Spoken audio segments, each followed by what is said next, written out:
Welcome to CoreLogic's September Housing Market Update. CoreLogic's National Home Value Index marked a sixth consecutive monthly rise, up 0.8% in August. The monthly gain was a slight acceleration from the 0.7% increase in July, interrupting a two-month trend of slowing capital gains. Since bottoming out in February, the National Home Value Index is up 4.9%, adding approximately $34,301 to the median dwelling value. The recovery trend remains broad-based, with every capital city, except Hobart, recording a rise in dwelling values over the month.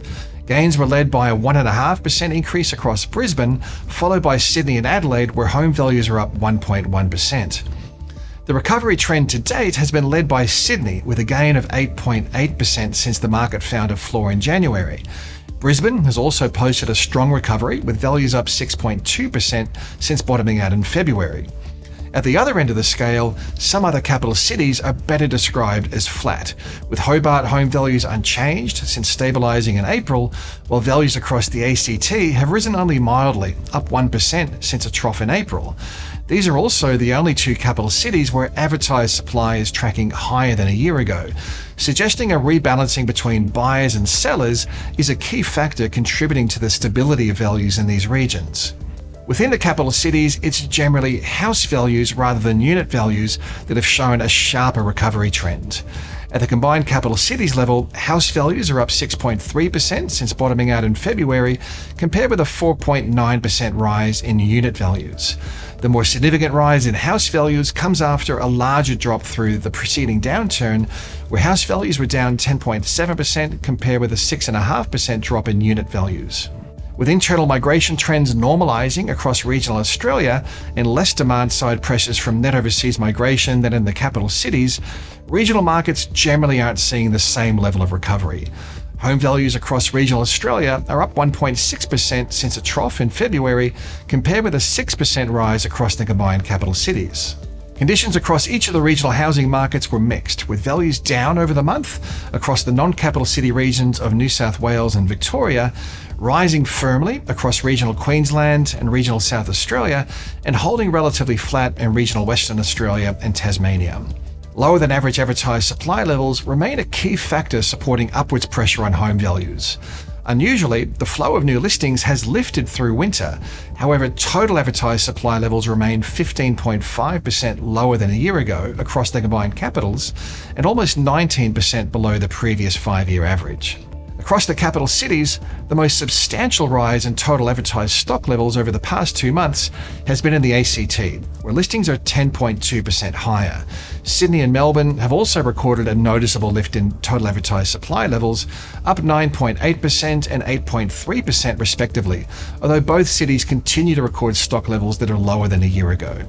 Advertised supply levels remain remarkably low in Perth, Adelaide and Brisbane, where total listing counts are more than 40% below the previous 5-year average and continues to trend lower.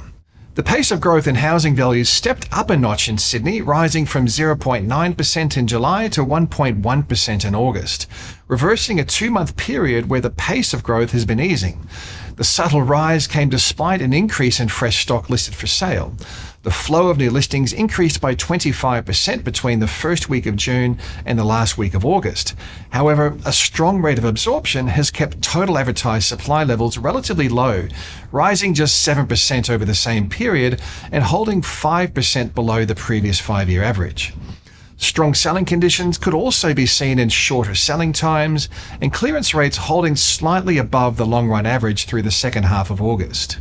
With housing values trending higher over the past 6 months, it's clear the Australian housing recovery is firmly entrenched, albeit with some diversity from region to region.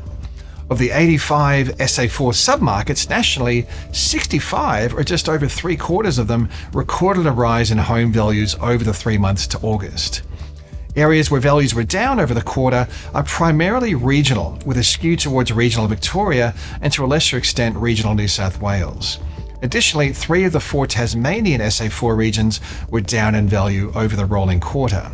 Although housing values are broadly rising, some headwinds remain apparent.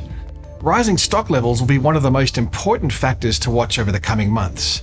The past 2 months saw a subtle rise in total listings in some regions, which has supported a deceleration in value growth.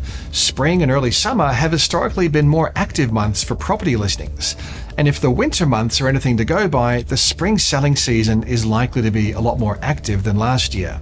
The recovery trend has occurred against a backdrop of relatively thin levels of purchasing activity. Buyers continue to face hurdles in accessing the housing market, especially from a credit perspective.